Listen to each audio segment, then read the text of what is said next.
Pemirsa, Bang Edi Hasibuan dalam satu media Anda mengatakan bahwa meski Tom Lembong tidak menerima uang secara langsung, tetapi peran dan tanggung jawabnya dalam kebijakan impor itu sangat strategis dan telah merugikan keuangan negara.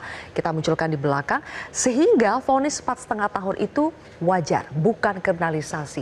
Penjelasannya bagaimana, Bang Edi? Iya, terima kasih ya. Memang kalau kita lihat ya, apa yang menjadi putusan hakim kemarin memang kalau kita lihat, ada banyak fakta-fakta hukum di dalamnya. Termasuk misalnya dilihat bahwasanya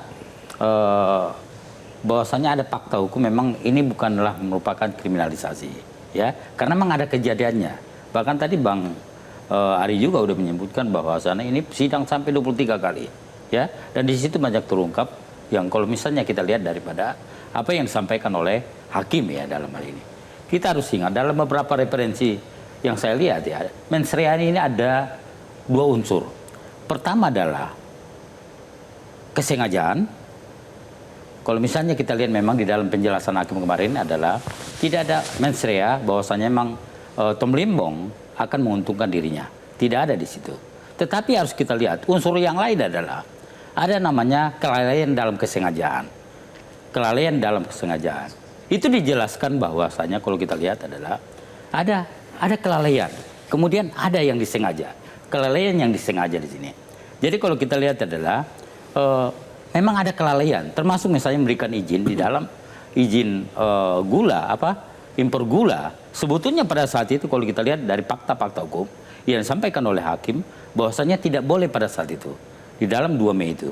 Tetapi malah dikeluarkan izin itu sehingga itulah mungkin ya yang menurut kami pengamati adalah inilah yang menjadi fakta hukum bahwasanya ada namanya mens rea di dalam hal menerbitkan ya kebijakan. Iya, kebijakan ya. Tadi saya lihat Prof. Gayus sudah menyampaikan bahwasanya inilah merupakan kebijakan sehingga ini menimbulkan kerugian kepada negara, bahkan menguntungkan sejumlah perusahaan ya. Saya kira di situ ada 10 perusahaan kemudian inilah yang diuntungkan ya. Atas dasar ini maka hakim lalu kalau kita lihat dalam putusan memberikan suatu putusan bahwasanya merugikan negara kemudian menguntungkan banyak perusahaan. Jadi ini sebetulnya kelalaian dalam membuat kebijakan yang salah, kebijakannya yang ya, salah. Harusnya kalau menurut pandangan kami adalah kalau memang itu ada kelalaian, ini kan waktunya agak panjang ya, bisa merubah kebijakan ini kemudian. Kalau memang itu lalai, kan makanya tadi saya sampaikan ada 2 unsur tadi.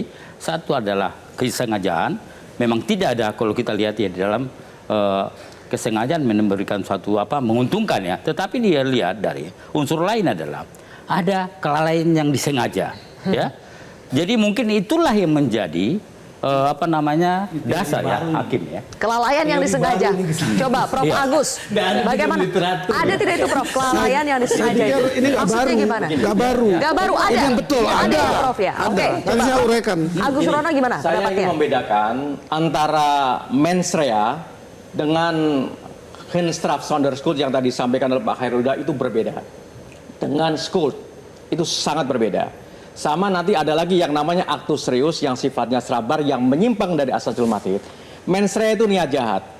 Bisa nggak kita ngukur? Nggak bisa.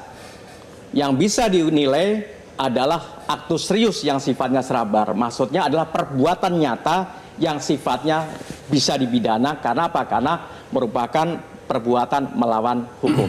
Anda sama ya dengan Prof. Gayus ya? Sebentar dulu, saya sama jelaskan. tidak? Poinnya? Poinnya adalah mens rea itu tidak bisa dinilai, yang bisa dinilai, makanya di dalam hukum pidana itu yang bisa dimintai pertanggungjawaban pidana apa? Perbuatan nyatanya.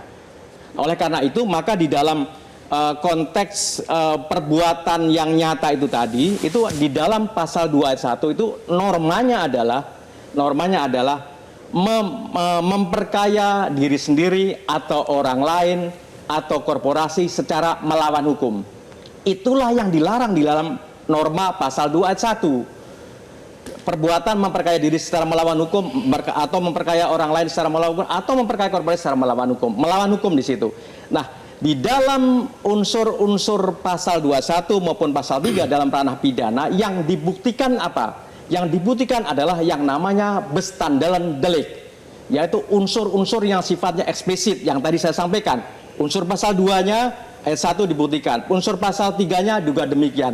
yang elementen delik tidak dibuktikan. Sehingga menurut pendapat saya tidak menilai putusan hakim. Saya tidak punya kewenangan untuk menilai putusan hakim. Yang punya kewenangan untuk menilai putusan hakim tingkat pertama adalah nanti pengadilan pada tingkat banding, ya, dan seterusnya dan seterusnya. Saya berpendapat bahwa menurut pendapat saya atas apa putusan hakim, hakim menganggap bahwa jaksa mampu membuktikan unsur-unsur delik yang didakwakan oleh jaksa. Oke. Ya, itulah yang kemudian akhirnya hakim berpendapat putusannya adalah demikian. Karena menurut hakim itu jaksa mampu untuk membuktikan. Karena yang mempunyai kewajiban membuktikan dakwaan jaksa siapa? Dakwaan adalah jaksa. Jaksa penuntut umum. Jelajahi cara baru mendapatkan informasi. Download Metro TV Extend sekarang.